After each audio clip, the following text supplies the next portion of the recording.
మేము అక్కడ 10 సంవత్సరాల నుంచి ఉంటున్నాము. కలెక్టరేట్ ఉండబట్టి 4 సంవత్సరాలు అవుతుంది.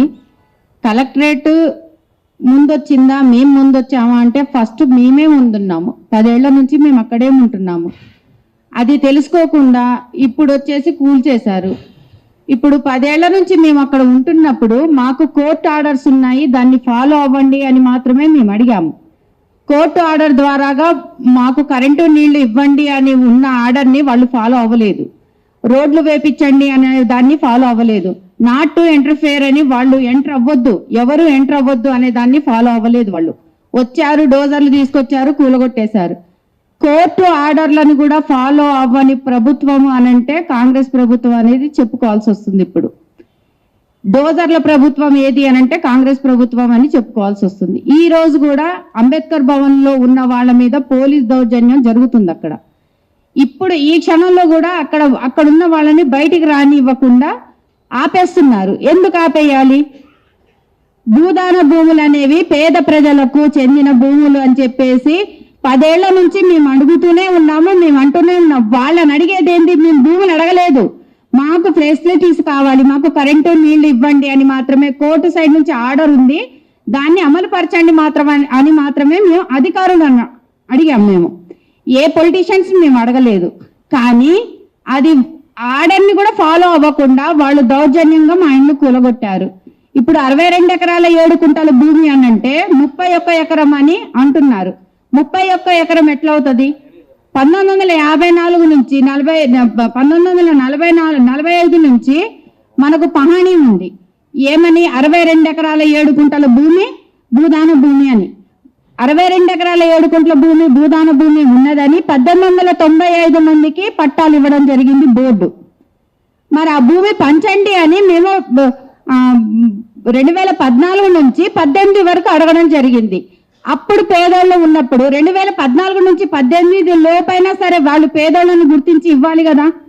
2018 తర్వాత 18 డిసెంబర్ 15 తారీఖు రోజు మేము దిగాము అక్కడ. మరి అలాంటప్పుడు దిగింది పేదోళ్ళేనా కాదా అని మీకు డౌట్ వచ్చినప్పుడు 2018 నుంచి ఈ రోజు వరకు మీరు ఏం చేశారు? ఎంక్వైరీ చేయొచ్చు కదా, మీకు టైం దొరకలేదా? లేకపోతే వీళ్ళని కూల్చేసి వీళ్ళ అనాథనం చేసేద్దామన్నట్టు చేశారా? అదొకటి. మళ్ళీ మాకు ఉన్న కోర్టు ఆర్డర్లన్నిటిని కూడా తుంగలో దొక్కేసినట్టు మా ఇళ్ళన్నీ కూలగొట్టేశారు. మరి ఆ కోర్టు ఆర్డర్ల విషయం ఏంటి? సమాధానం చెప్పాల్సి వస్తుంది. ఎవరు చెప్పాలి? కలెక్టర్ గారు చెప్పాల్సి వస్తుంది. అది కోర్టు ఆర్డర్లని ఏ పొలిటీషియన్స్ వాళ్ళు ఫాలో అవ్వకపోయినా ఈయనైనా ఫాలో అవ్వాలి కదా. కలెక్టర్ అయినప్పుడు ఈయన ఫాలో అవ్వాలి కదా. మరి అంతమంది పోలీసులను ఎట్లా దించారు ఈయన? మాకు అసలు అది ప్రశ్నార్థకంగా ఉంది. అసలు కొన్ని ప్రశ్నలు అయితే మేము చదువుకోకపోయినా మా మైండ్లో అట్లా ఉండిపోయినాయి. మేము చెప్పుకోవడానికి కూడా మాకు ఎట్లా చెప్పుకోవాలనేది కూడా అర్థం కాని పరిస్థితుల్లో మేమున్నాం. కోర్టు ఆర్డర్లు ఫస్ట్ నుంచి 2018 నుంచి 2026 వరకు కూడా మాకు కోర్టు ఆర్డర్స్ ఉన్నాయి కదా. మరి వాటిని ఫాలో అవ్వాలి కదా. రెవెన్యూ వాళ్ళు కానివ్వండి, మున్సిపాలిటీ వాళ్ళు కానివ్వండి, కలెక్టర్ గారు కానివ్వండి, ఎవరైనా సరే ఫాలో అవ్వలేదు. మాకు 62 ఎకరాల 7 కుంట్ల భూమి ఎక్కడుందో మీరు తేల్చి చెప్పండి. ఇది భూదాన భూమి కాదు, గవర్నమెంట్ భూమి అని అన్నారు.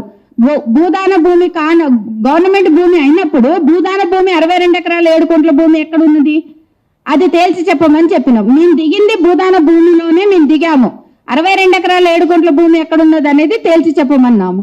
అది చేయలేదు. కరెంటు నీళ్ళు ఇవ్వమన్నా ఇవ్వలేదు. ఇంకా అక్కడ ఉండడానికి ఇబ్బంది అవుతుంది. అట్లప్పుడు కొంతమంది రిటైర్డ్ జడ్జెస్ కానివ్వండి, వేరే వాళ్ళు వచ్చి మాకు దోమతెరలు, కరోనా టైంలో మాకు దోమతెరలు అవి ఇవి మాకు కావాల్సిన బియ్యం కానివ్వండి అవి ఇచ్చారు. మరి వాళ్ళకి తెలీదా? లక్షాధికారులు అయితే వీళ్ళకు ఇచ్చే కంట్రోల్ బియ్యం కానివ్వండి ఏదైనా సరే వీళ్ళకి ఎందుకు ఇవ్వాలి అనే ఆలోచన జడ్జిస్కి ఉండదా? ఉంటుంది కదా. దోమతెరలు తీసుకొచ్చి ఎందుకు పంచారు వాళ్ళు? మేము పేదలమనే కదా, గుర్తించే కదా వాళ్ళు తీసుకొచ్చి పంచింది. మరి అలాంటప్పుడు ఇప్పుడు వచ్చేసి వీళ్ళు లక్షాధికారులు కోటీశ్వరులని మాట్లాడితే అసలు 250 కోట్లు విలువ చేసే 31 ఎకరాన్ని మీరు మింగారు అని నేను అంటున్నా. 62 ఎకరాల 7 కుంటల భూమిలో 31 ఎకరమే ఉన్నది భూదాన భూమి అని అంటున్నారు కదా. ఆ 31 ఎకరంలో కూడా మిగిలిన 31 ఎకరం ఏది? 250 కోట్లు అంటే 500 కోట్లకు సంబంధించి ఇప్పుడు 31 ఎకరం భూదాన భూమి ఉన్నది అని మీరు ఒప్పుకున్నప్పుడు అక్కడ ఉన్నది పేదోళ్ళని అన్నప్పుడు ఇల్లు కూల్చాల్సిన అవసరం ఏముంది? అవసరం లేదు కదా. అంటే ఆ 31 ఎకరాన్ని అడ్డం పెట్టుకొని ఈ 31 ఎకరాన్ని కూడా కూల్చేశారు. అంటే 500 కోట్లు కదా మీరు చెప్పిన దాని ప్రకారం. కలెక్టర్ గారు చెప్తున్నారు అది కూడా ఏమని, 250 కోట్ల ప్రాపర్టీని మేము కాపాడాము, గవర్నమెంట్ ప్రాపర్టీని మేము కాపాడాము అని అంటున్నారు. అది మాకు ఎంతైంది మాకు సంబంధం లేదండి. అది ఆ రేట్ ఎంతో మాకు అనవసరం, అక్కడ ఎంత పలుకుతుంది అది మాకు అదంతా అనవసరం. ఇప్పుడు వచ్చింది కలెక్టర్ ఆఫీసు. మేము 10 ఏళ్ల నుంచి అక్కడ ఉంటే 4 ఏళ్ల క్రితం వచ్చింది కలెక్టర్ ఆఫీసు.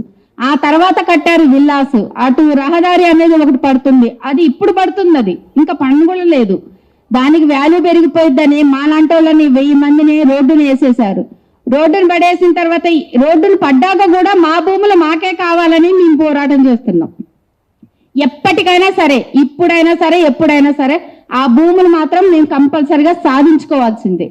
ఇంకోటి, ఇప్పుడు కలెక్టర్ గారు కాపాడినాం అని అన్న, 250 కోట్ల ప్రాపర్టీ మేము కాపాడామని అన్నారు.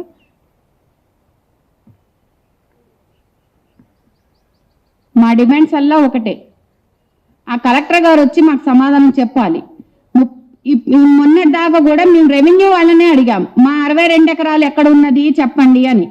ఇప్పుడు కలెక్టర్ గారు చెప్పారు కాబట్టి మేము ఆయన్ని అడగదలుచుకున్నాం ఏంటంటే, మా 62 ఎకరాల 7 కుంట్ల భూమి భూదాన భూమి, మా పేదలకు ఇచ్చిన పట్టాలు ఇచ్చిన భూమి ఎక్కడున్నది, దానికి సమాధానం అయితే కలెక్టర్ గారు చెప్పాల్సి వస్తుంది.